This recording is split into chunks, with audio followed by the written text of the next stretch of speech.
the Eagles to win this game, but like they're really depleted defensively right now if you're Philadelphia, which could turn this game into something that's a little bit more of a higher scoring. Whoa. Everybody's out there trying to throw the football, and it may bring it down as opposed to like He's the good to Eagles go. getting out to a big lead. Fletcher Cox is good to go? Good to go. Okay, so Fletcher Cox in, that is certainly a big deal. Yeah. But I still like TJ Hawkinson over 4.5 receptions. too. 8 catches last game, and again, you have no Nakobe Dean out there, so you're missing somebody that's going to be a good matchup against the tight end. When you're missing linebackers, that's a big deal. Well, not only that, I mean, he's got the green dot, too. So, I mean, a lot of changes. You got Josh Joby, who's going to fill in, and they really like him in Philadelphia, but he's a second-year pro, and this is a primetime start going against, this Minnesota offense. So, I don't know. Here's what I want to know, because Justin Jefferson was talking to practice about the Eagles, and you saw those press clippings talking about, like, last year they played a little bit of cover zero. So I like the Hawkinson props, but that's why I really like the Jordan Addison look as well. And the receiving yards were up to 40.5. Yeah. But Went up a obviously, like an upgrade over Thielen, and if they're going to play a bunch of cover zero, I just think that he's going to be wide open. Like you said, Hawkinson right across the middle. They're going to throw the ball a lot. So I like Kirk Cousins over 22.5, 23.5 completions, whatever number you could get. I like the Addison props. But my favorite is actually Madison over 16.5. Well, now 17.5 receiving yards, because I think Cousins is going to have to get rid of the ball quickly. I think that's the adjustment they're going to have to make. If they're dialing up blitz after blitz after blitz. He struggles against pressure. And he's holding the ball in the pocket, he's going to get crushed. So I thought the Rams had the best win out of any team last year. I don't think anybody saw that performance coming last week. Anybody saw that performance coming. Loved how Stafford looked in the pocket. Offensive line looked way better. There was a lot to like there. Outside of Cam Akers, but that's a whole other conversation. that's usually No a kidding, problem. Let's be honest. It feels like that's just like a continuing saga, and then he's going to get traded, and then he's not going to get traded. And it's funny, Charge, because like the Rams offense was one of the offenses we had questions about heading into week 1. And they looked like we thought maybe the Bengals could look. And the Bengals looked absolutely atrocious. Trista, you should have bowel-loosening levels of existential dread right now. And I'll tell you why. We were wondering, like, what's Todd Monken going to do to this offense? We knew there was going to be more passing, right? But how about this? He gave Lamar Jackson 2 designed runs. 2. And he got 2 yards on those runs.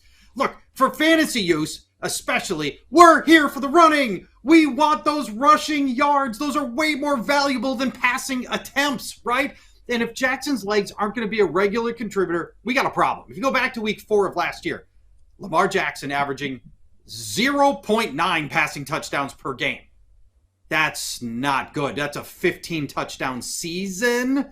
And here comes the Bengals. The Bengals just put Deshaun Watson on a brutal passing game. And, rain or not, he looked terrible. And it's masked by fantasy owners because he ran in that touchdown. Were it not for that, he would have had a miserable fantasy day. The passing was bad. I'm nervous about Jackson in this game. Todd Monken's got to reverse that. I'm nervous here.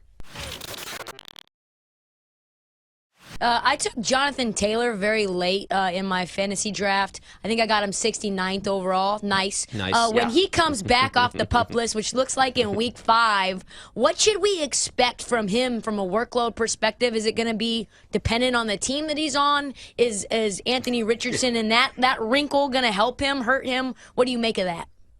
Well, ultimately, a lot of times rushing quarterbacks free up running backs, right? They do the RPO. And the RPO can ultimately help good running backs. And if Taylor is actually healthy at the end of this and playing for the Colts, granted, the Colts, we don't really want to invest in Colts offense, but we will here. I think there's an opportunity for him to be actually pretty darn effective. What really held Jonathan Taylor back last year was a nagging ankle injury that he suffered in week 1 and played through all year long on and off. And, you can't play right on that ankle. And he decided, if you weren't going to pay me, I'm not playing on an injured ankle again. And I guess I can't necessarily blame him for that. So presuming he's back healthy, I think Trista, you're going to find that you got a steal by getting Jonathan Taylor late in your draft. That's what you like to That's hear. what I like to hear, Charge. All right, 16 teams that didn't have a passer go over 200 yards. There was only 5 passers who went for 250 yards.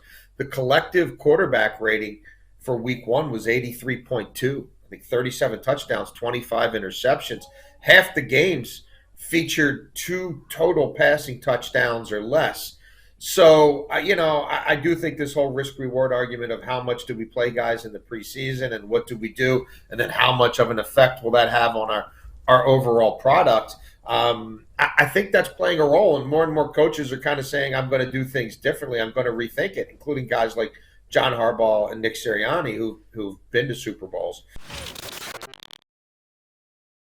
3-0 Eagles. Jalen Hurts just threw an interception. Philadelphia -5.5 now. Total way down, 42.5. Meanwhile, though, Navy throwing the football. They're up 14-7 on Memphis right now. They're actually 2.5-point favorites. That total is all the way up at 48.5.